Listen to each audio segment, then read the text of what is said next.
Good evening, everyone, and welcome to tonight's University of Toronto alumni webinar, Braided Paths, Exploring the Transformative Power of Indigenous Knowledge Systems. My name's Louis Busch, and it's a pleasure to be your host for tonight. A little bit about me. I'm from I'm a member of Nisquamish Cree Nation in northern Manitoba, now living in Toronto. I'm a Special Projects Officer with the Robert Gillespie Academic Skills Center at the University of Toronto, Mississauga, and I am extremely excited to be learning with all of you tonight. Before we begin, though, before we have our conversation and meet our panelists, I would like to take a moment to recognize Remembrance Day. Today, we honor all those who served, sacrificed, and continue to live with the effects of war. We also remember the Indigenous veterans whose service has often gone unrecognized and unacknowledged, and also the families and communities who carried the weight when their loved ones returned home or did not. When we remember, we're called to live with greater respect, care, and responsibility for one another.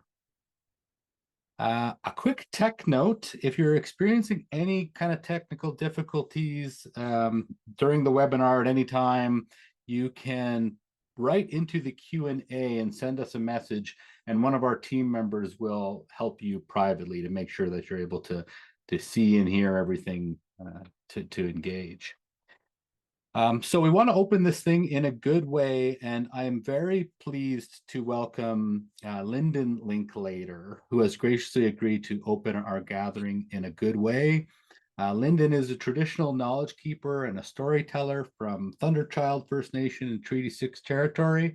His family also has roots in Couchiching First Nations in Treaty 3. Lyndon comes from a long line of helpers, pretty epic family over there, and I've been very honored to learn from a number of his family members over the years. So I'm very happy to have you, honored to have you with us here, Lyndon, and I'll hand it over to you to open us up in a good way. Miigwech. Thank you, Louis. Greetings, people joining in the Zoom meeting here.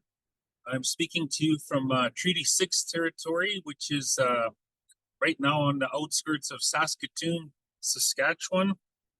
Me too, I want to acknowledge this day, Remembrance Day. For me personally, I think about my grandfather, my mom's dad. In our language, we say mushum. He went to World War II, and he survived Juno Beach on D-Day, and he went on to go help liberate Holland. And he's seen a lot of death in his time, and he came back home and lived to be 87 years old. So I just want to acknowledge the veterans too. I want to start your meeting off in a good way. I'm going to say a prayer in my mother's language, which is Nehiawewin, or the Plains Cree language. And I just want to acknowledge, all of us today. We're here today, and we have this thing called freedom. I'm so grateful for my freedom. So I really want to acknowledge our veterans once again. And in fact, anyone who wears a uniform, when they put that uniform on, in effect, what they're saying is they're willing to give up their lives for our freedom or to help us, as people. But anyways, I'll start the meeting off in a prayer. I want to pray for each and every one of you for good health, for your meeting to be productive, for good things to come from your meeting, and that, your futures may be bright with hope and prosperity. So with that, the begin, Swidrovich ku guys sino ki mam skutman mam mopchik, which grass skutini and grass mi payak, Swidrovich and Wimiak with Chihiak, sit the mat. Pakistamin going on a ski, Kistamin with Chihiak, swing on the wind on guys sino ki mam skutman mam mopchik. Pak sit the mat, Tamagi took the Magito, Magakio. Okay, there you go. Have it, folks. Have a wonderful meeting, and I'm gonna zoom my camera out. Thanks so much, Louis. Back to you. All right, Nanaskomatin, Lyndon, thank you so much for joining us and for getting us started in a good way here. I feel like we're ready to take this thing on now.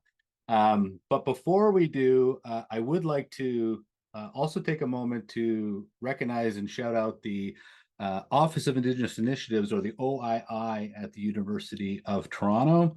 Across U of T's 3 campuses, OII teams work to support and collaborate with faculty, students, staff, librarians to advance commitments to truth and reconciliation, as outlined in Answering the Call, Couchiching.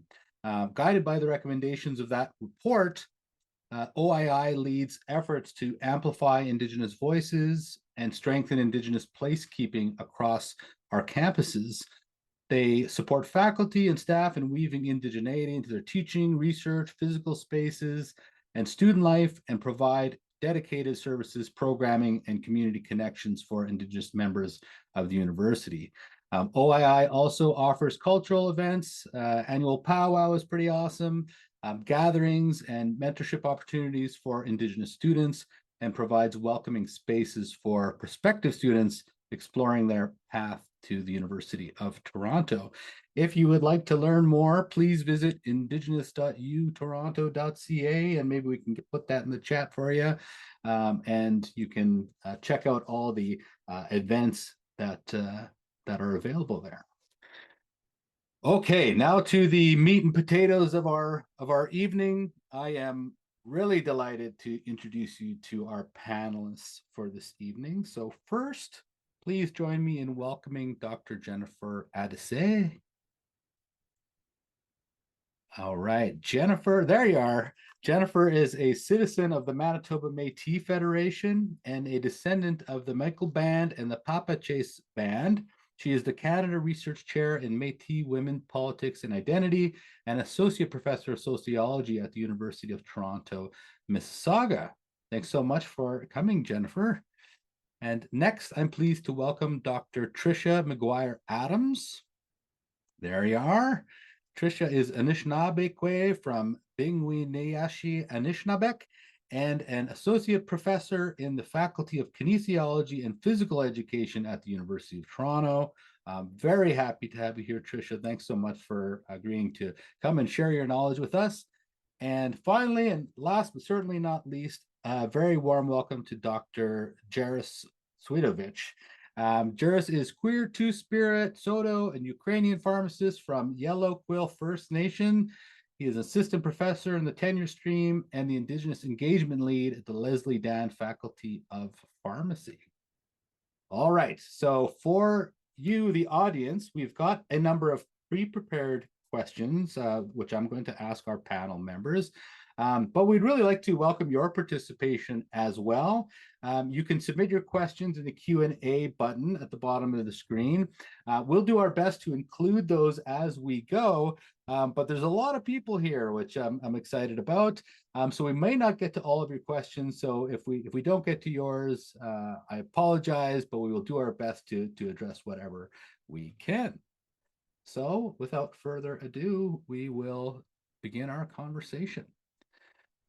All right, so the title of this series is Braided Paths. And maybe to kick things off, if each of you could share how you see Indigenous knowledge systems weaving together with the scholarship in your field, and how this intersection has shaped your practice. And I'll let you pick who wants to go first.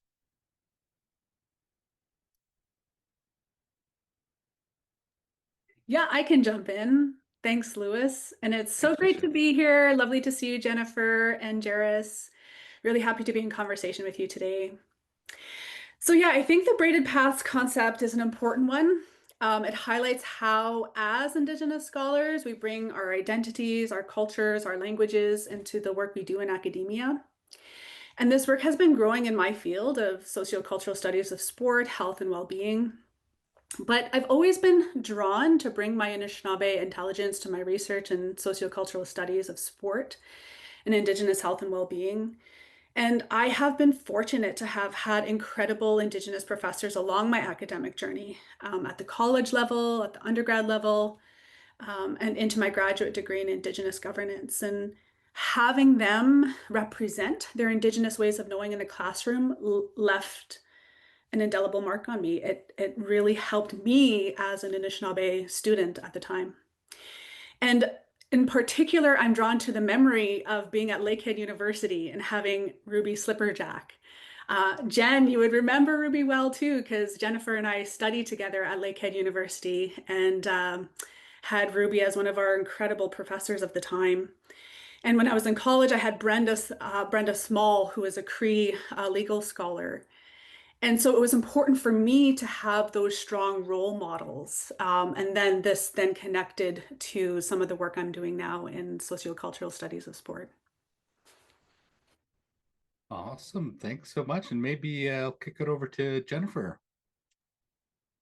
Yeah, thank you so much. And Tricia, I'm so glad you brought up Ruby because that's automatically who I was thinking of. And I remember quite profoundly being in one of Ruby's classes, Native Arts and Crafts, and learning about making pine needle baskets with raffia and beading and fishing nets, or for us urban kids, volleyball nets.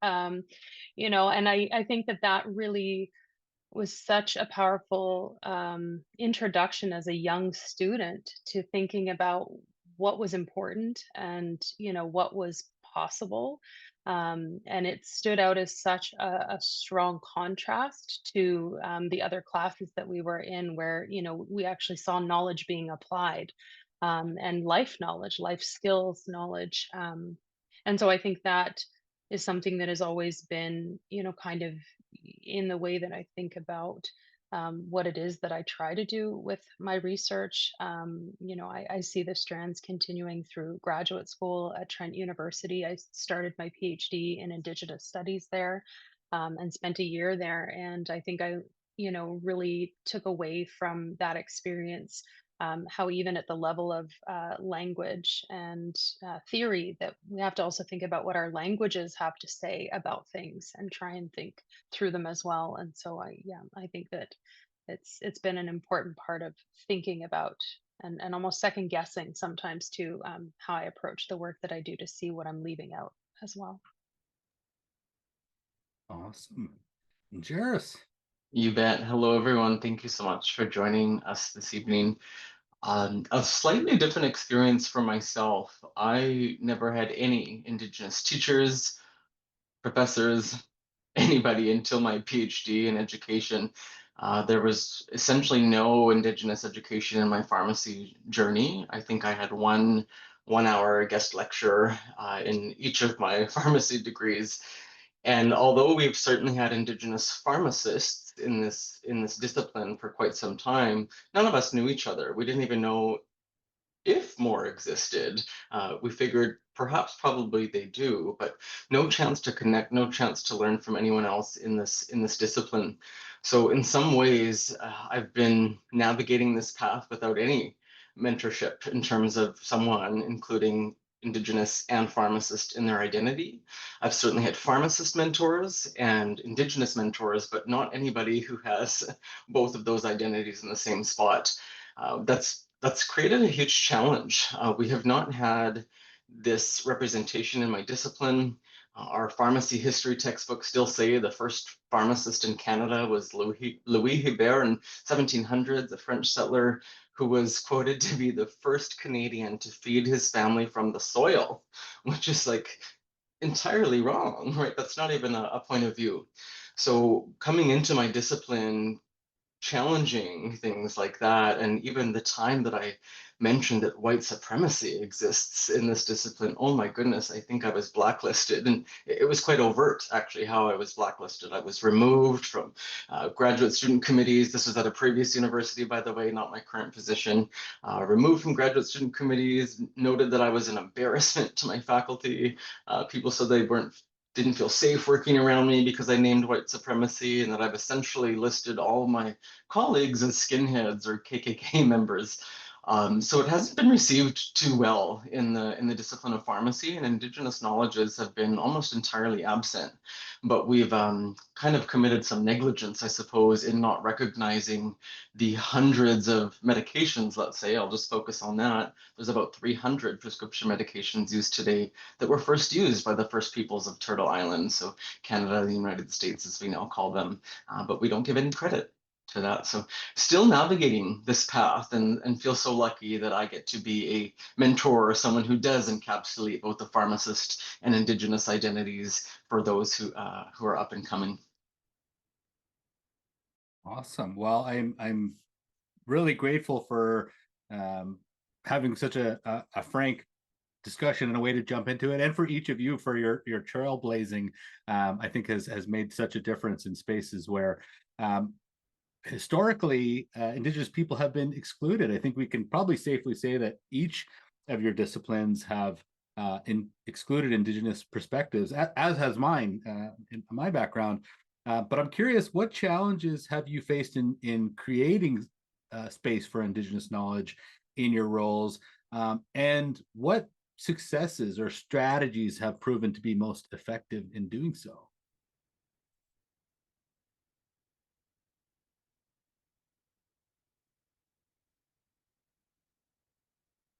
Yeah, I can jump in again. So this is actually top of mind right now. I came from a conference just this past weekend where Dr. Delia Douglas, who is a Black scholar in kinesiology, she spoke as a keynote, and where she talked about anti-Black racism. And she and Dr. Halas wrote an article in 2013 about faculties of kinesiology and physical education across Canada, where they named whiteness and how whiteness is operationalized across our discipline. And then in 2021, Nachman, Joseph, and Fusco also found the same result, that whiteness is very much centered across faculties of kinesiology. So it is true, there are challenges, and I think that would be one of the biggest challenges is thinking through the whiteness, uncritical whiteness, white supremacy, all those things. But I do want to pause before I go on to say that in my faculties, things are starting to change. I'm so happy to have my dear colleague, Terry Gardner, our faculty's first director of EDI, and he has a growing team of 4 people, including our recent hire, Mike Oxy, who is the coordinator of Indigenous initiatives. And so that's an important step in the right direction. But I remember as a doctoral student in human kinetics, learning about the many theories of my discipline, whether that was Marxism or liberal feminism. And while I found that interesting, it still didn't align with my vision of research. And so I had the opportunity to use my course assignments to explore Indigenous theories that would help provide the lens necessary to link ancestral knowledges of strength to current practices of physical activity, which is part of the area of research that I focus on. And at the time, this was Indigenous feminist theory, Anishinaabe theory, and Indigenous research methodologies. And so in doing so in human kinetics, I had supportive professors who didn't try to force me into the white liberal lane.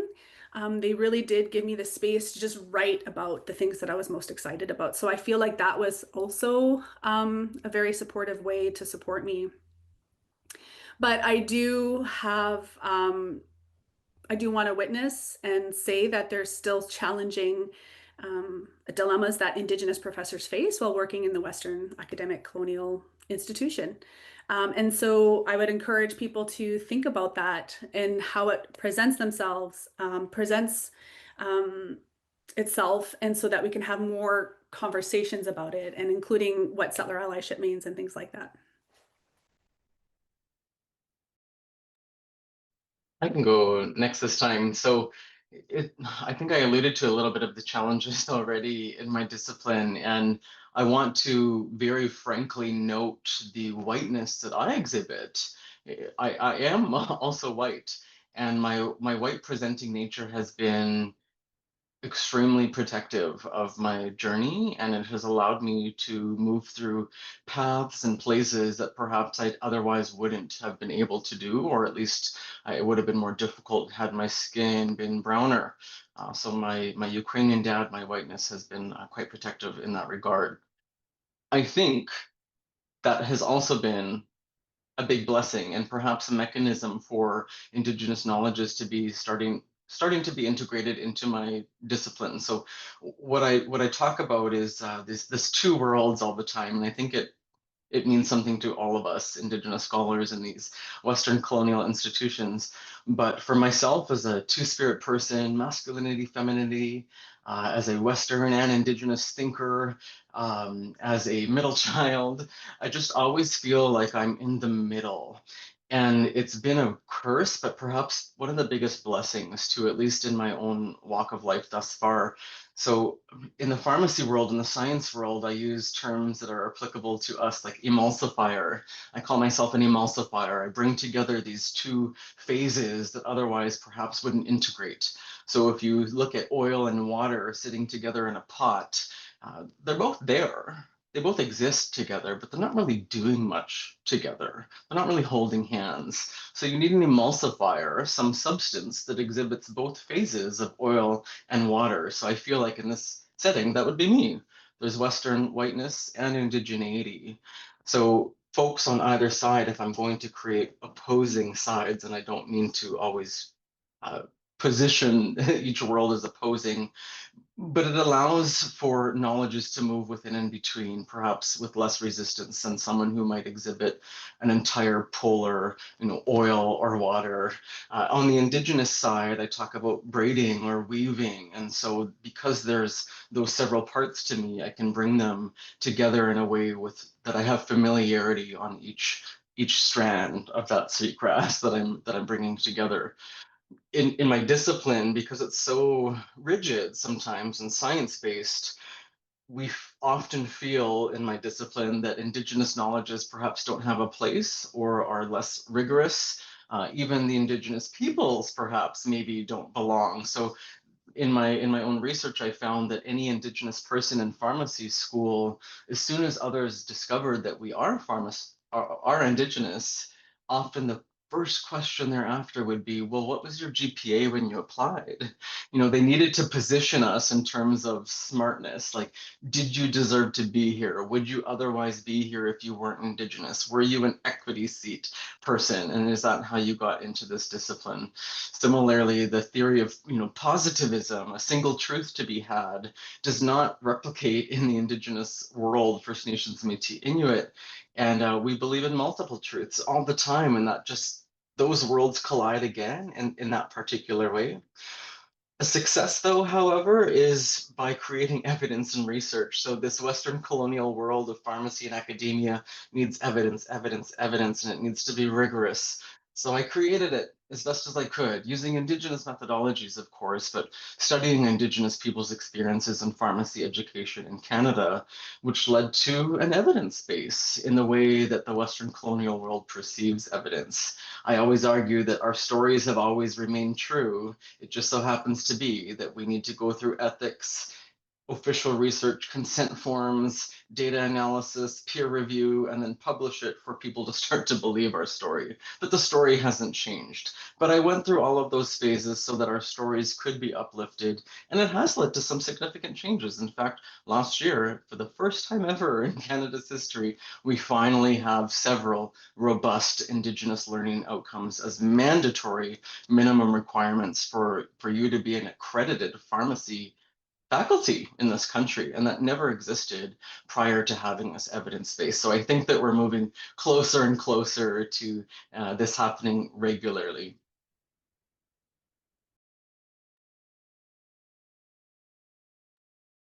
Yeah, so I'll jump in, and I am just wanting to send up the little reaction buttons to both of you every time you speak, and I have to remember I'm supposed to speak too. But I appreciate you, Jaris, for bringing in this middle position, and I think most people are likely very familiar with ongoing conversations around Métis people, Métis identity. And I think one of the things that I was saying before we started that I've always sort of ended up in a position where I would say that I'm kind of promiscuous when it comes to disciplines, and borrowing from the language of Kim Tallbear, because I can never really stay in one disciplinary space. They always feel insufficient to the task of Indigenous studies in general. And so, I've moved through political science and pre-laws and undergrad to cultural studies and critical theory, which is heavily shaped by sociologists, to then Indigenous studies, and then to English and cultural studies, to then starting my career in a school of Canadian studies and remaking it into a school of Indigenous and Canadian studies, and then now to sociology. So I kind of go where I'm wanted, maybe is the way to say it, at various points. But the thing that I see consistent across um, each of these, I think, is that they've all gone through struggles with reckoning with how to talk about Métis people, how to understand Métis people. And I think one of the things that I've been really committed to, especially in the last decade or so, is supporting and enhancing and amplifying the work of other Métis scholars who really try to advance the idea that we're not fragmented people. We are not just the sort of racial stereotype that is pervasive of tragic half-breeds, that we are holistic, we are whole people.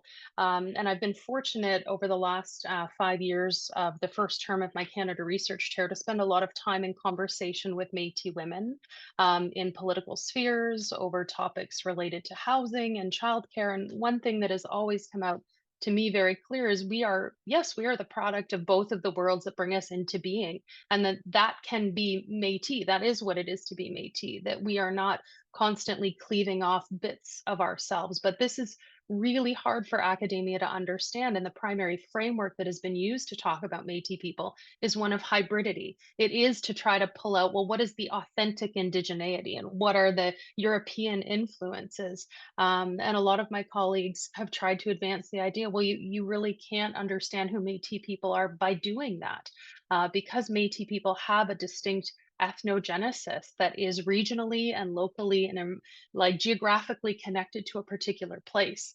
There are common languages spoken. There are shared cultural experiences and values. And there is what people more readily understand is a shared political history. And well, I think, I'll leave too intensive theorizing as to why that there's confusion over this. It is to say that a lot of the work that I've done is trying to grapple with that misrecognition. And in disciplines like political science or English, for example, where it isn't always common for scholars to actually talk to the people that they're writing about, this is even more acute. And part of the reason that I left English as a field was because I realized we sat around talking a lot about writing, which is powerful and important, but that we rarely ever talked to the people about whom we were writing about. And that no longer sat quite comfortably with me when we were talking about Métis literature, because then we were really ill-equipped to do anything other than view Métis people constantly through a racialized lens, as if that is the only thing that defines our existence. So I see this and I've had over now 5, 6 disciplines, I've had these conversations in each space. And so I think that has been sort of the biggest set of like limitations, but I do think that the current climate and conversations on identity and on ethnic fraud, pretendianism, Métis identity, well, in some ways, I think it is pulling back the hard work that many of my colleagues have been doing for the last 20 years. It is also opening up people's awareness that there is a distinction here that needs to be reckoned with. And I guess my hope is that that will then move some of these disciplines forward. Things that I'm kind of getting from the three of you is this flexibility. I've struggled a bit with in my own thinking with these terms like two-eyed seeing or epimistic epistemological hybridity, if I can say it. This idea of kind of doing the dance between, and what I'm hearing from each of you is more that third space. Leroy Little Bear had called it the ambidextrous consciousness, and I feel like that's what I'm hearing here is not just an ability to have these two perspectives, but to be able to create something really unique and beautiful in each of your disciplines, and to be able to navigate those the kind of weird intersection of the cultures. And certainly it sounds like each of you have done some really great work in that area.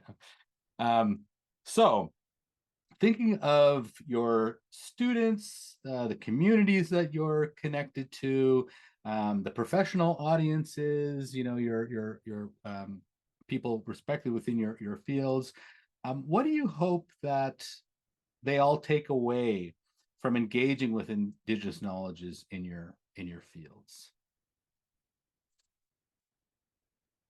I suppose it's my turn to start. So,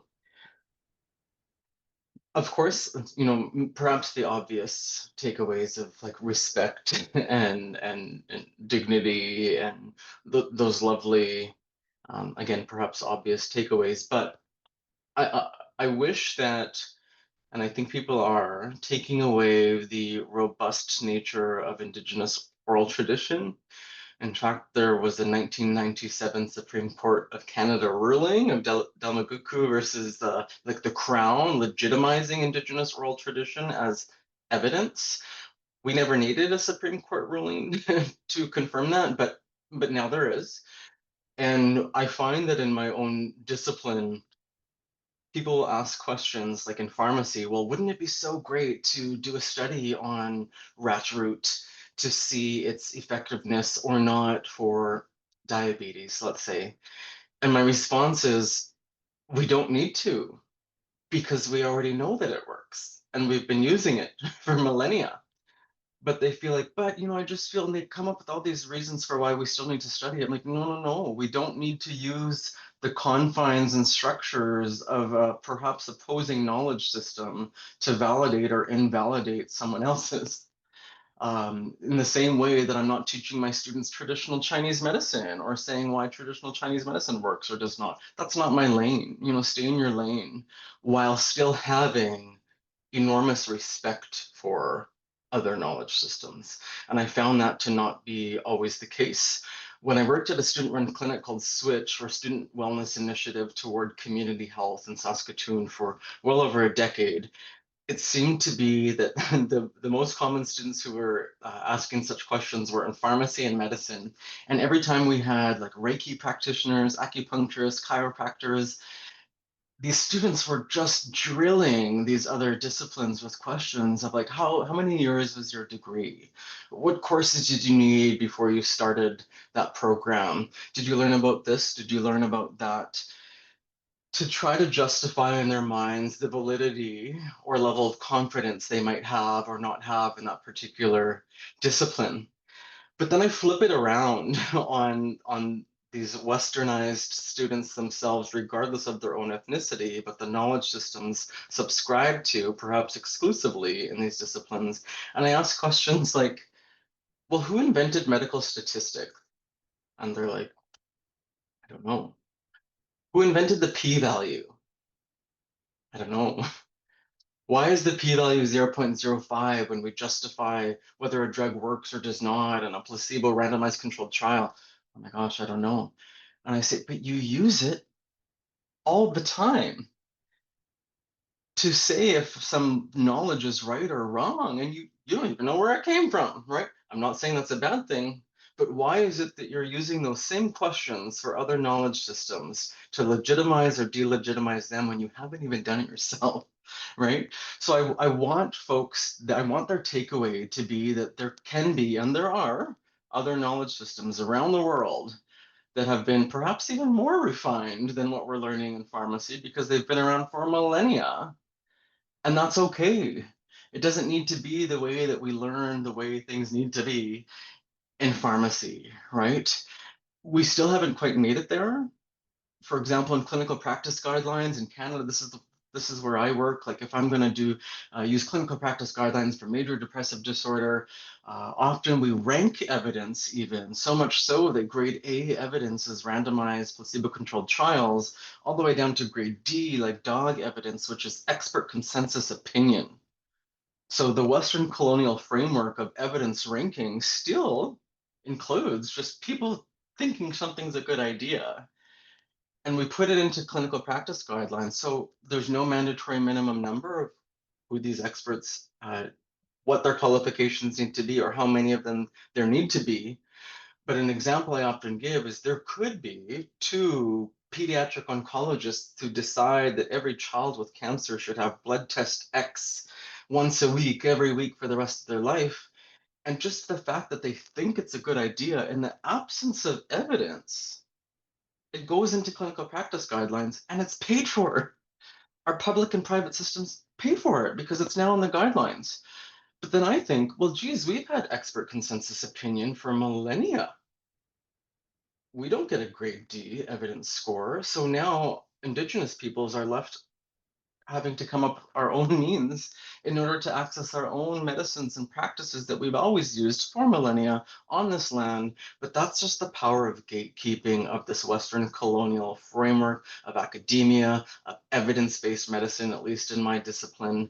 And so it's created this hierarchy in the minds of students in pharmacy and similar disciplines of the epitome of knowledge. It has to go through all these structures of Western colonial evidence to be valid, even though we still do expert consensus opinion and consider that valid, but don't consider the same valid in another knowledge system, even when there's far more experts with a consensus for far longer. So that we need to turn that mirror, inward. And I hope that that's what people take away in my discipline, is that all these knowledge systems can coexist, and you don't need to tap into the other, and they don't need to tap into yours. We all have a role to bring to the table. Right on. Awesome. Loved all of that. But I'll try not to hog the whole thing because you guys are the panelists. So Tricia or Jennifer, interested in your thoughts or comments. I'll jump in here. Yeah, there's so much that you said there that really resonates with a lot of the fields that I've moved through and the work that I've done, especially in critical race theory and in a time period in which critical race theory is considered, a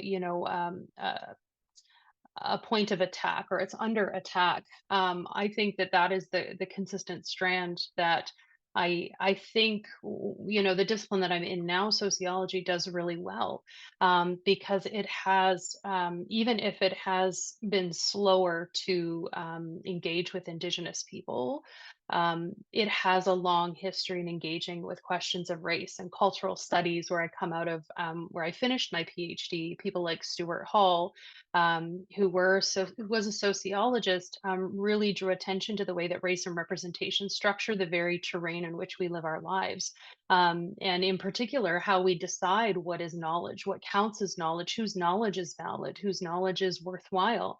And I think that's the biggest thing that I think we have to continue to confront in all of our disciplines is that foundational way in which scientific racism gave rise to a culture of racism that is so deeply entrenched and embedded in our lives that people don't even realize that they're replicating it when they are. And so I was at a conference in Aarhus in Denmark over the summer, and I was sitting there listening to colleagues from different European countries talk about the Bering Strait theory, as an explanation for Indigenous existence. And they were doing their research on Indigenous people. And I was like, sorry, just to interject, you understand that the Bering Strait theory is called a theory. It's not fact. And we're talking about it as though it's fact rather than theory. And I was not popular. That was not a conversation that went over easily, because I think we have been in many context so deeply conditioned to not want to see race. And right now we're told we're not supposed to see race, we're not supposed to reckon with it. But we have to, because it is at the foundation of how and why Indigenous people's knowledges and worldviews are completely devalued. And if we look at the trajectory of the history of like Indigenous, European or settler relations here, it wasn't always this way. There was, and I have to always give credit to Diage Alfred's work for pointing out that there is a history of nation to nation relationships among different Indigenous nations and different European nations that did demonstrate some measure of respect prior to the development.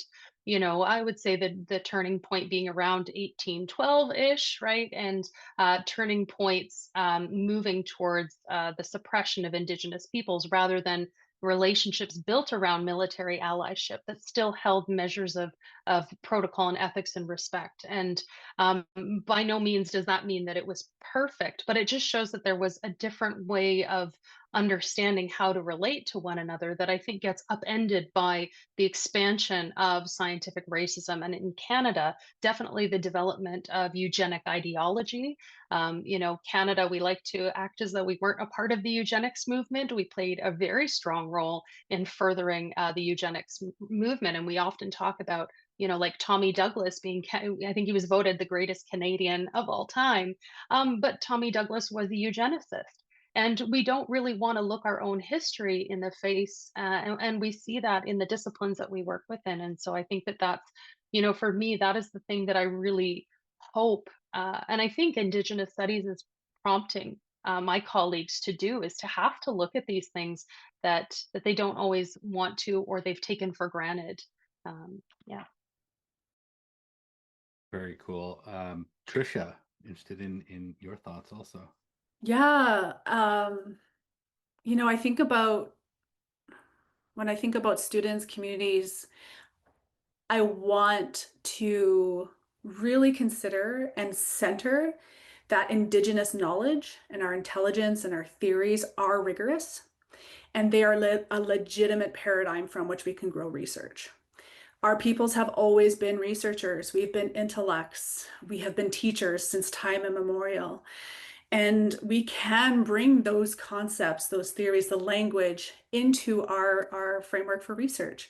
And here I am inspired by the people, the scholars who bring Indigenous research methodologies to the fore, but also I'm really inspired by people who are challenging the rubric of what we think about rigorous research by bringing Anishinaabe ways of being into the research paradigm. Someone like Dr. Amy Shawanda, who talks about dreaming and how this is a legitimate form of research method and methodology and dreaming as citational practices. This is what gets me really excited about now in the future, because our knowledge systems that live within us, that we connect to, should be front and center in the research that we do in the academy, but also respecting what knowledge stays private, what knowledge stays in our communities is also very relevant as well. Oh, so much interesting content that each of you shared. I think we could probably do a 3-hour workshop on each of those, but we unfortunately don't have all that time. So each of you kind of touched on the future, but I want to get into it a bit more.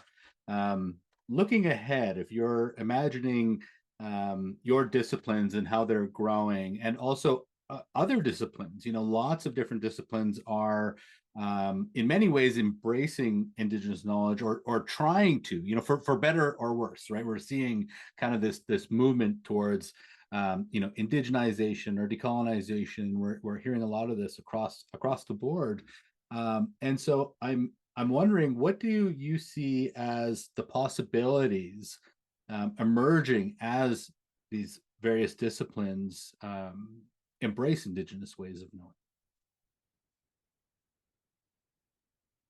I feel like I should jump in first now. Please do.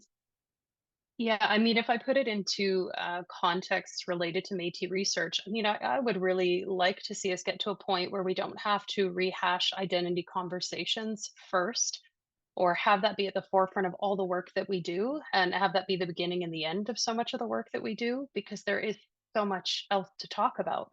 And I think that as we have more Métis scholars in the academy in different disciplines, I think that that opens that up. I mean, as I mentioned earlier, I've done work with Métis women over things related to access to early learning and childcare and access to housing. I've done work with Métis women on the way that intimate partner violence impacts access to housing, how disability and accessibility mediate housing, and what that looks like. And there's so many things that urgently need to be addressed in research, so that we can move. Our people can move forward in life, and not constantly be overlooked or forgotten, or suffering under the same sort of politics of neglect that have defined the last 150 odd years of policy making and approaches to Métis people by the Canadian government. And so I think that, for me, it really is, being optimistic and hopeful that some of these conversations we are now having about identity will move the needle on that, to say, like, well, there's actually more going on, and that Métis scholars in the academy right now are actually talking about other things than just identity. Because even if I move my work in many different directions, the thing that I get asked about most often, the thing I get the interview requests about from the media, it is always about identity. And I mean, I'm still junior compared to some of my colleagues like Chris Anderson and Brenda McDougall and Kim Anderson. But I mean, after 13 years, the fact that I'm still getting the same questions as when I started out, maybe the tone has changed and the nature of them have changed, but the preoccupation is still about identity, is discouraging. But I'm hopeful that it's going to move in a different direction. I think it has to. Yeah, and just to build off of that, Jennifer, within Indigenous health, well-being, and physical activity, the field has been dominated by the deficit narrative. And I struggle with that as an Anishinaabe researcher. I've had to self-reflect to say, while I'm challenging the deficit narrative, how am I also complicit in it? Because I'm still studying our health deficits, whether it's type 2 diabetes or cardiovascular disease or sedentarism. And I've come to the position that, we have been so impacted by the ongoing ruptures of settler colonialism, and they're still present even in the midst of our resurgence practices. We're still going to have to be in conversation with our impacts. And so it doesn't mean that we're going to automatically replicate this settler colonial view or deficit view or lack of dignity view on our people, but we can pivot to use our theories of resurgence, our theories of reconnection to land, to address it in a way where we can foster our joy and our wellness practices in ways where we're no longer forced to just focus on the deficits. So that's what I'm excited about for the future. I also want to hop on that deficit narrative and then more specifically respond to your question, at least in my context. The deficit narrative too, we're so guilty of this in pharmacy. I can't tell you how many times we introduce a new topic. Here's the epidemiology of diabetes in that example. This many people in Canada live with diabetes. This proportion of them are Indigenous. Then like next slide, and then we go on to like risk factors for diabetes, XYZ, being Indigenous. No, the only thing that being Indigenous puts you at risk for is racism. But we don't use that word. And so we're creating this extremely wrong and harmful narrative for health professional students, thinking that we need help. Indigenous people need help. We're just so unhealthy that we need all this help, because nobody went deeper in those first few slides of the lecture, and then that's all they're left with. And then we also don't give them very many opportunities to practice skills-based training in this regard, which is one of the TRC calls to action, by the way, in health disciplines, for skills-based training. Think about if we trained surgeons and gave them like the best didactic lectures of all time, all the readings that were just so wonderful, and then graduated them and said, well, have at it. Go do these surgeries now. Are you kidding me, right? But we do that when it comes to Indigenous people's health. There's a lecture here or a lecture there, a reading here with no chance to practice. No wonder we're continuing to perpetuate and create and recreate substandard health outcomes for Indigenous peoples, because we are so poorly preparing all students, regardless of their own ethnicity, when it comes to caring for, working with Indigenous peoples. You asked about the possibilities, and I see like really poor and I see really wonderful possibilities in this space. Some poor ones, and I'll end with the positive. Some poor ones is that we end up with really strong professional identity deformation. So in my discipline, medicine, nursing, so many others, we have a robust area of study called professional identity formation, because we bring someone from grade 12, first, second year arts and science, whatever, and now we instantly want them to start thinking like a pharmacist, in my case. And when do you develop that identity? When do you really start bringing that role of a pharmacist to the table? So we're spending a lot of time on that. And I was a subject of that. And I think that when I graduated pharmacy, I was like, okay, I'm a pharmacist. But now that I was in the real world as an Indigenous pharmacist, people didn't want the drug knowledge that I had. They needed my indigeneity. And that just kept happening in such a strong way that I stopped seeing myself as a pharmacist. I kind of became detached from my professional identity as a pharmacist. And sometimes I feel, and I've been made to believe, that maybe all I have to offer in this world now is like the definition of Indigenous versus Aboriginal versus Native versus Indian, versus like here are the randomized controlled trials that made metformin a medication, which then leads to burnout. It makes us feel insufficient among our colleagues, perhaps, when my colleagues get to teach about pharmacotherapeutics, which is why students entered pharmacy to be a pharmacist, and I come in and name white supremacy. Well, then I'm not going to be liked as much, right? The good part, though, that I think the more this work happens, there's going to be better care. We're going to reduce, perhaps even close, I hope, the gaps in health outcomes achieved between Indigenous and non-Indigenous peoples in Canada, perhaps with a more critical mass of Indigenous peoples in pharmacy, at least in my case. It'll start to register as a possible career path for people, and it should. Pharmacists, let me make a plug. We are the most accessible healthcare profession, period. We're often ranked the most trusted or second most trusted when nurses beat us, trusted professional of any kind. 95% of people in Canada live within a 5-kilometer radius of at least one pharmacy. And the average patient, not the average person, but the average patient visits their primary care provider 2 times per year, but their pharmacist 14. So we have this enormous opportunity as pharmacists to do really wonderful things for everybody.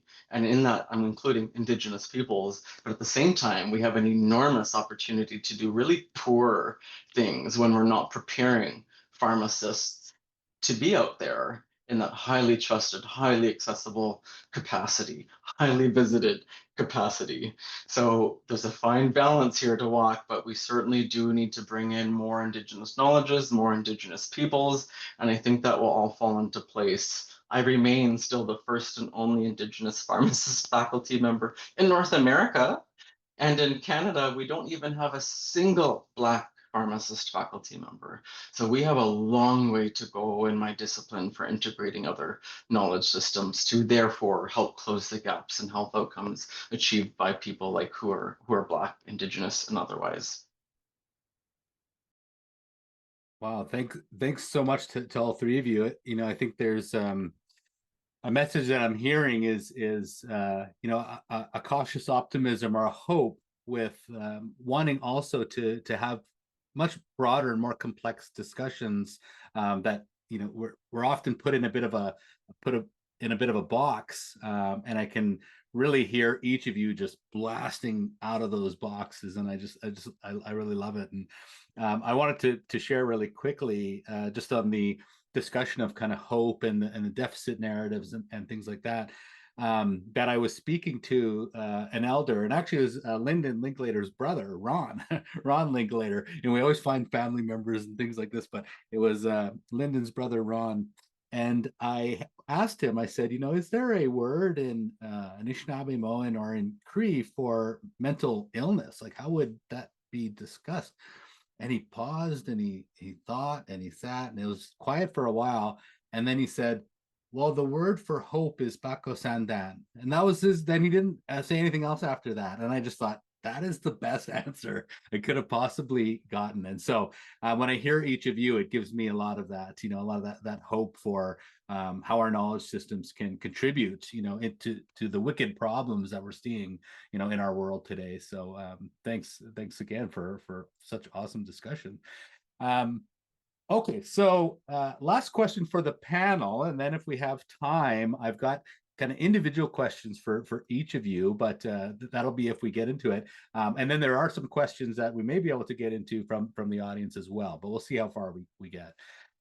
So I'm interested if you could offer one teaching or one story or a piece of advice to colleagues, so people that are in higher education who are working to integrate Indigenous knowledge into their fields, other Indigenous faculty that are trying to navigate the weird world of academia and bring this kind of knowledge forward. What would that be? What advice would you provide them? I can start this time around again. Show up, right? Show up. Show up. And I hear a lot of the time folks say, rightfully so, and I agree with this. They'll say, my job here is to listen and learn. Yes. But if I just listen and learn about climate change, is the world going to cool down? Like, the action has to follow, right? Show up. Yes, listen and learn, and then do something, right? You have to. Sometimes I show a picture of a person lost in a forest of feeling like, oh my gosh, I just don't really know what I'm doing here. I need to find a pathway. I need to reach that destination, but it gets intimidating and gets scary. So do you think you're going to find it by just standing there, right? No, start moving, start walking, do something. You might realize at some point, a few minutes in, a few years in, that you've gone the wrong way, but you can correct your action. You can find a new course, right? And bring that teaching to the other person you find lost in the forest along the way too. I actually tried that. I went that way. It doesn't work, right? And you'll find the way. You have to do something. Listen, learn, yes, and do. Listen, learn, and do. Show up. If I wanted to show my massive appreciation for people who played soccer, let's say, and I have nothing against soccer in no way, shape, or form, do you think the soccer community is going to recognize my embrace if I never show up to a game? If I don't take anyone to a practice or pick them up after a championship or celebrate a win or mourn a loss in soccer? No, how's anyone going to know that, right? Even if I'm really kind-hearted and well-intentioned, you need to show up, go to ceremony, go to the land, be with us at times versus, a workshop, a webinar, which is so important. I'm so glad everybody's here, right? But take it further too. Love it. Tricia or Jennifer? Yeah, I consider this question in two ways. If I'm thinking about Indigenous faculty, in particular junior Indigenous faculty, if they're wanting and feel pulled to represent their indigeneity in their research, to just be certain in your choices, because we all face that pushback, whether it's the hyperproductivity or whether it's the neo-capitalist liberal system. And so our knowledge systems have value, and to be certain in that value, to be steadfast and to not waver in situating our theories, our culture, our languages, and through our scholarship. And I also teach and have taught for the last 6 years at different institutions, mandatory First Nations, Métis, and Inuit perspective courses where the 99.9% of the students are non-Indigenous. And so in that case, I really try to impart to them, similar to Jaris, to take up their responsibility to act in whatever sphere of influence and whatever discipline that they find themselves in, to act and to take the responsibility to learn and to engage in consistent learning about Indigenous settler relations, and then to act differently, to make room for Indigenous peoples, our knowledge systems in the ways that they can, but do not lead. It is not their responsibility to lead Indigenous knowledge, Indigenous ceremony, any of those things, but to make space for and make relations with. And so that's how I would encourage people to continue their learning.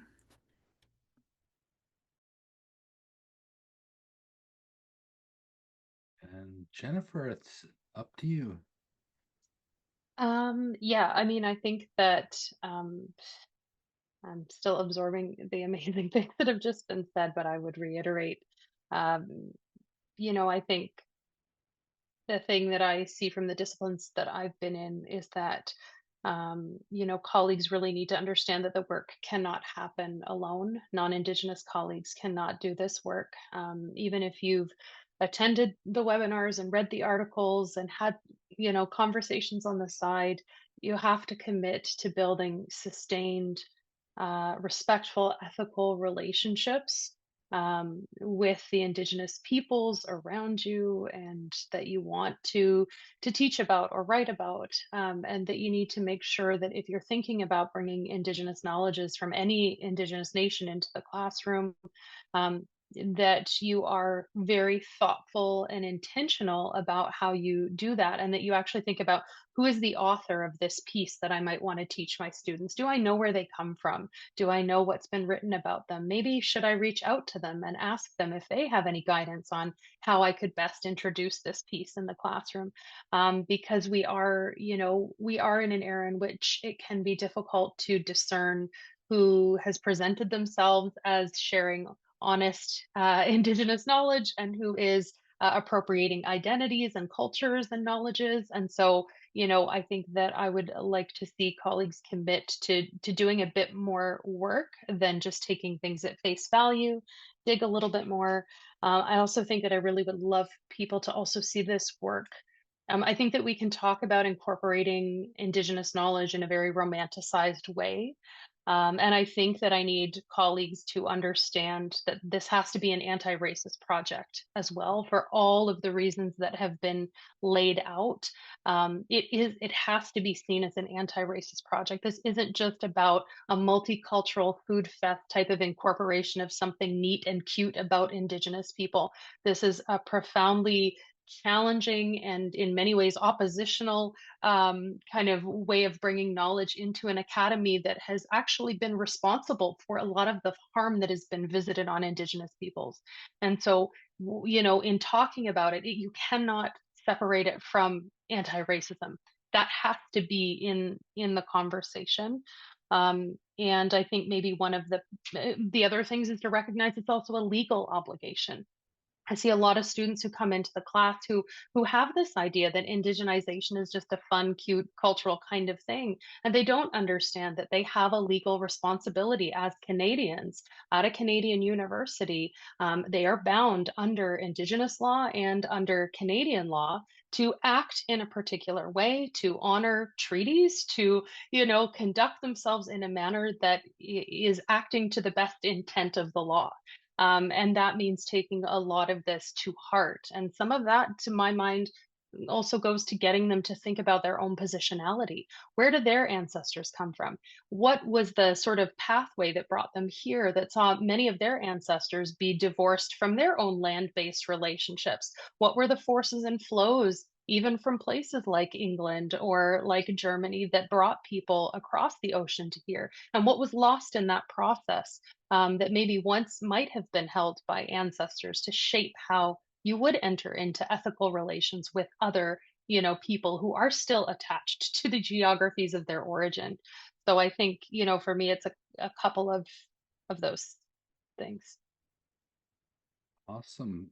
Thanks to each of you. Some really great advice there and some thoughts for people that are out there doing this work, or for people that would position themselves as allies, as well as how we can kind of convert all this thinking into action is really what I'm hearing, and actually kind of making a difference in our worlds and where we're able to make influence. There's a lot of power in what we do, and I think to be able to wield that for good is really important.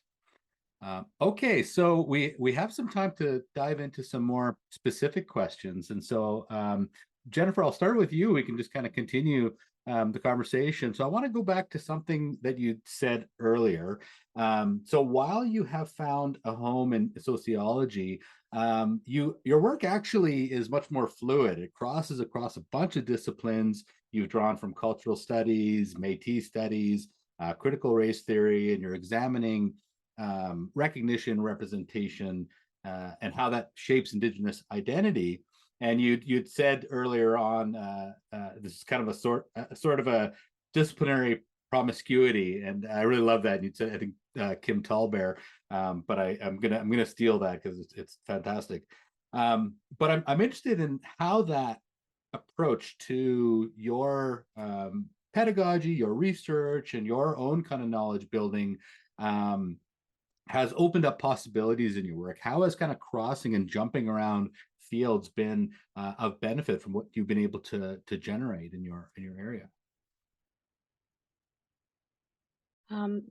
Thank you. I mean, I think that, part of it is also being consistent with Indigenous studies and recognizing that Indigenous studies is a discipline.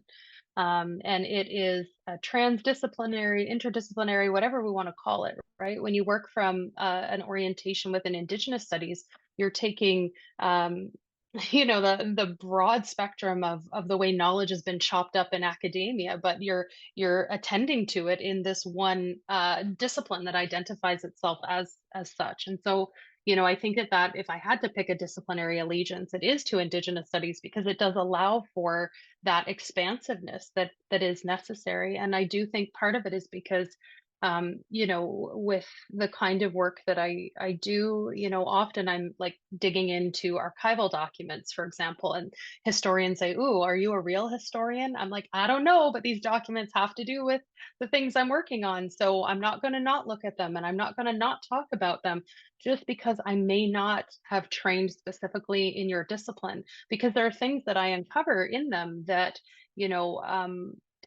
I think are directly relevant. So things like enfranchisements of individuals who had their treaty entitlement removed from them, and how that has sort of set their descendants on a path of, continued marginalization and dispossession. Those things I wouldn't necessarily access if I confined myself into one sort of disciplinary space, like if I stayed in literature, for example, or if I only just talk to people, I may not see those primary documents, right? So, what I can do is see those documents and talk to people if I borrow from different disciplinary approaches. And I think, to me, that brings forward, richer analysis. I'm thinking of Jaris's work and a conversation that I had with a Métis woman years ago. Something that we're not even, because we're still stuck in the deficit stuff, we're not even talking about yet. But the way that, because many Métis people who live in rural areas aren't on reserves, they aren't on Métis settlements, they're often encountering pharmaceutical researchers who are coming to extract Indigenous knowledges about medicines, about plants, and they don't have the sort of protective mechanism that a land-based, bordered or bounded community could potentially provide for them. And so, if some of our Métis elders are being confronted with this, but they have not really, had anyone to turn to ask how to refute these kinds of things. Like, this is a whole other area of knowledge that, if you're not practicing this promiscuity, sometimes you might not hear in the same way. You might be like, "Oh, that was cool to hear about. Now let me get back to focus on the thing that I'm narrowly supposed to be looking at." Whereas now I'm like, "Oh, there's something that, may require different kinds of tools and methods. This may require interviewing people. It may require talking to Jaris, because I don't know what I'm talking about when it comes to like pharmacology, right? It may require talking to Tricia about health and how to approach these conversations. But if I stay in one space, I can't, I think, do justice to the people who are impacted by so many of these things." Yeah, thank you so much. It certainly rings true for me. I think in my own work in mental health, it's really clear when you start to interact with Indigenous helpers that it doesn't make sense to separate all these parts of us because we are whole people. So we don't have, drive across town to see your social worker and then drive to another building to see your dentist and then drive across town to see your psychologist and then your physician. They were all kind of within the same sphere. And so your ability to kind of walk in all these different disciplines, to use the knowledge that fits the context, I think really aligns well with that approach to knowledge building and to wellness. And so I really appreciate what you said there. Tricia, your work highlights how physical activity can be a site of decolonization and resurgence. How do you think universities can reimagine things like movement or sport or physical activity through relational, land-based, feminist, Indigenous frameworks? Yeah, such a great question. Thank you so much. So I like to think about this from an Indigenous woman-centered framework. So Indigenous women in health, well-being, and physical activity, we have embodied knowledges, excuse me, that are being more and more situated as robust sites of knowledge. And so, for instance, I'm a collaborator with Dr. Deborah Hecke, who she coordinated a collective narrative piece called Indigenous Bodies of Knowledge. And Deb is a Maori scholar in Aotearoa and a professor at Unitec, where she also focuses on Indigenous women's physicality. And so we were invited to think about how our movement practices can relate to the protection of Mother Earth. And that was really an incredible moment for me to think about how my physical activity or my physicality does connect to Mother Earth. And I wrote a whole piece on how my weightlifting is a site of that resurgence for me, as a site of that reconnection for me through Mother Earth. And so the invitation for Indigenous women across the world from Dr. Hecke's invitation was to explore how our embodied Indigenous practices may contribute to the advancement of planetary health. And it's no surprise, we are all aware of the climate catastrophe that we're living in. And we must connect and believe that we can make a difference through our practices and research, through reconnecting to our ceremonies, through the land, to renewing our connections to our languages. And I also believe that scholarship can play a part in that. I firmly believe that our practices of health, when they're connected to our ancestors, when they're connected to our land, it's a reciprocal relationship. As I gain health, so does Mother Earth, and vice versa. I truly believe that. I love all of that. And it makes me think, I think it was Isaac Murdoch said something like, a Western knowledge framework wants to take the phenomena and just really dig down to like the smallest process and mechanism and, the molecule, and understand that thing. Whereas we look at something and then we end up in the stars, right? We end up just connecting to absolutely everything. And hearing you talk about movement and connecting that to earth protection and, women's roles and all these things is a great example of that, of just how our knowledge systems are, relational and expansive and complex. And I always love hearing where things go. They always you're always surprised, but they always go somewhere really, really incredible with our teachers. So thank you so much for that. Yeah, miigwech. Jaris, your work in also I'll build off something you said earlier, because I was interested in what you said. You're in this world of pretty hard science. Your work in pharmacy focuses on creating these pathways for decolonization, indigenization, and reconciliation, but you're working within this biomedical atmosphere of evidence-based practice. And you mentioned like the 0.05 alpha and all that fun stuff. How do you work with this concept of evidence in ways that still honor Indigenous knowledge systems? It's been so challenging, but what a wonderful gift to have been gifted to do. I think it takes a special personality, and that may or may not be me, to approach these topics in a way that's not going to leave either side. If I'm going to put against sides of like Indigenous and Western knowledge systems, it's not going to leave either of them threatened or devalued. I like to honor every knowledge system that exists and emphasize to students that, again, like I said before, everyone has a role. I think that in this Western colonial evidence-based medicine healthcare, we often view healthcare as like the table, in the metaphor I'm going to use right now, the table. But I think Western evidence-based healthcare is one chair at the table of health and wellness. Traditional Chinese medicine is another chair at the table of health and wellness. Traditional Indigenous medicine and practices are another table at the table of health, another chair at the table of health and wellness, and that we all have a role. Sometimes students will then approach me saying, well, but we learned this and we learned that, and I don't know if I agree with XYZ and Indigenous health and Indigenous knowledges. And I say, you don't have to. And like, in fact, I'm almost begging you to maintain your Western pharmacist mindset, because that's what you're bringing to the table. It would not be a really great table if we all just kind of did this exact same thing and took pieces of each other. Maintain who you are while respecting each other. Allow that chair to be there. And if it's not already there, go pull a chair up, right? And appreciate that several knowledge systems can exist at the same time. And so it's very challenging.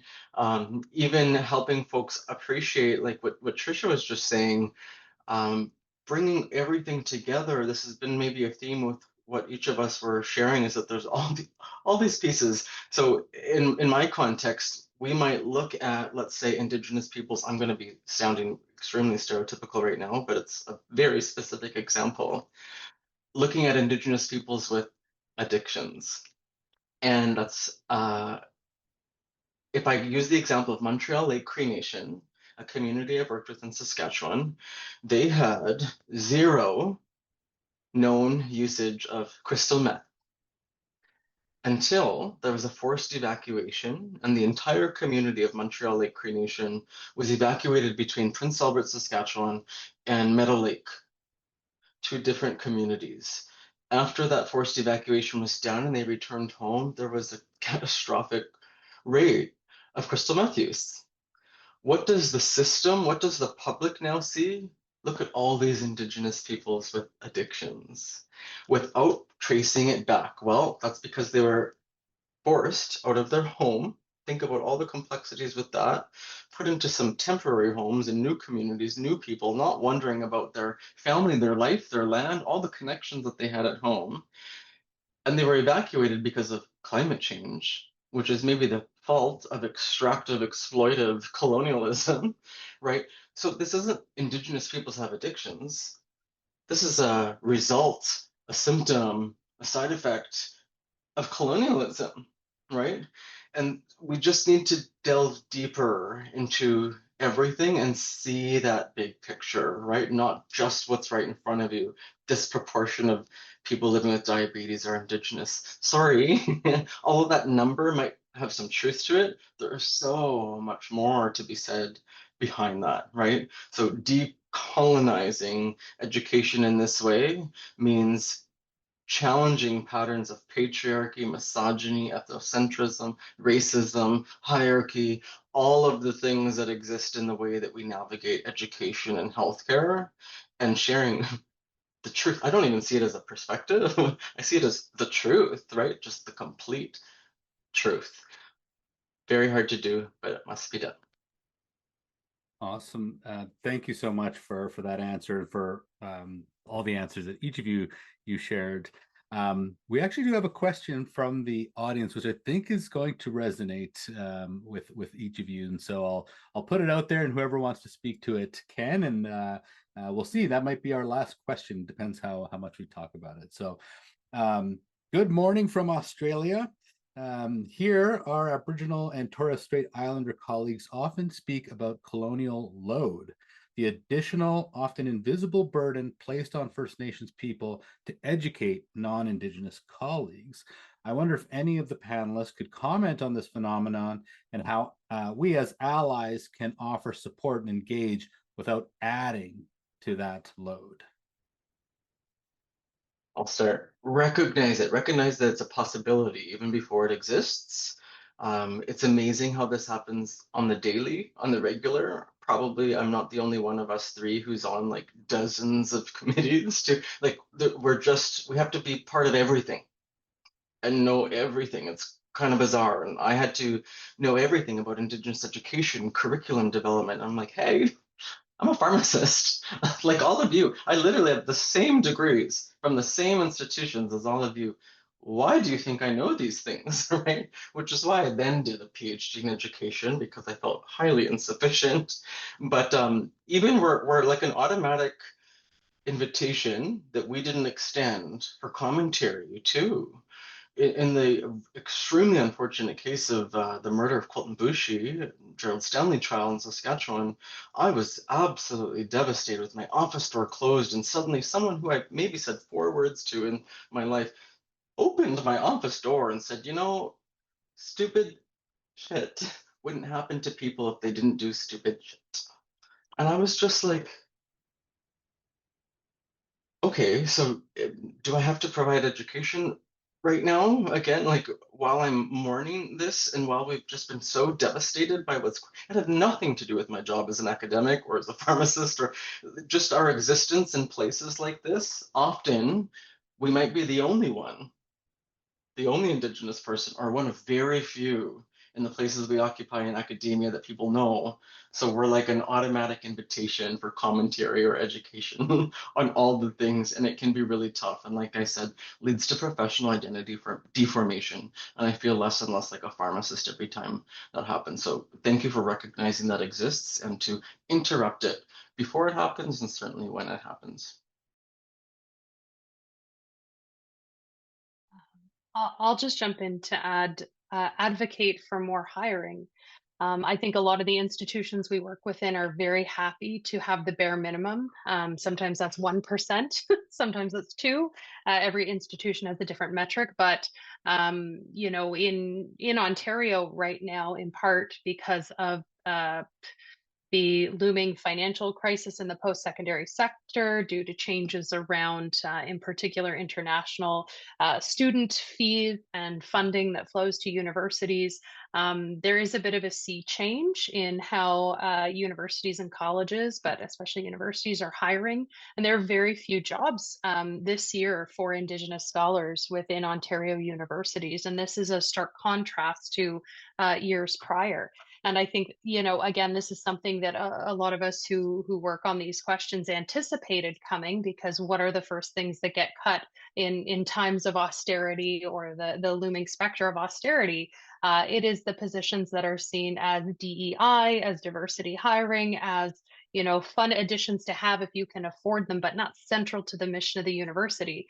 And so I think, you know, for me, it's to keep pushing for the centrality of hiring more Indigenous colleagues, because that is a net benefit to universities, to you know, elementary schools, to secondary schools, to hospitals. It doesn't matter where you are. It is a net benefit to hire more Indigenous people. And then that also spreads that workload out. So you may find colleagues who are less exhausted, who didn't spend their whole day trying to answer emails and have no more time for that one extra email. You know, so I think that it's advocating for hiring and pushing back against that anti-DEI rhetoric that is starting to crop up and, you know, impose its own order that stems the tide of Indigenous hiring.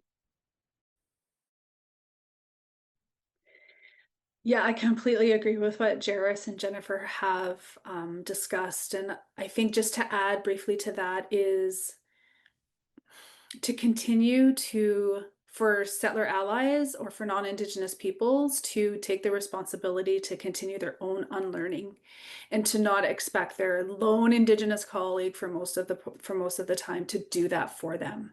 And I think there's such a multitude of resources out there that no one is starting from scratch nowadays. There's so many free online resources. There's so many books. There's so many webinars. There's so much happening that is, as if they could do their part to be ready to engage in relational accountability with their Indigenous colleagues, I think that would do a wonderful job in terms of advancing the conversations together. Oh my goodness. I don't want it to end. Honestly, I could listen to the three of you for days and days and days and still have the energy to hear more. On behalf of the University of Toronto, I'd like to really extend my gratitude and a big Chi-miigwech or Kineniskomitanawa to each of you for Jennifer and Tricia and Jaris for sharing your wisdom with us tonight so openly and so generously. I really appreciate all of the work each of you are doing. And to our audience, thank you so much for the thoughtful engagement and all the hearts and party hats flying around the screen, and for the excellent questions. And apologies that we couldn't get through all of them. We do appreciate your time and interest in today's conversation. We will be sharing the recording of this webinar to you by email. So if you missed something, don't worry. And check your inboxes because there'll be a quick survey from Alumni Relations to ask you a bit about what you thought of your time with us. And we will also ask you to complete that survey. There should be a QR code showing up momentarily. There we go. Someone asked to connect. There's Jaris put their email in the chat. There it is. Okay, so please visit the alumni website at alumni.utoronto.ca for more information about all the exclusive and really cool alumni benefits that are available to you. And thanks again to all of you. We really hope to see you at another U of T event in the near future.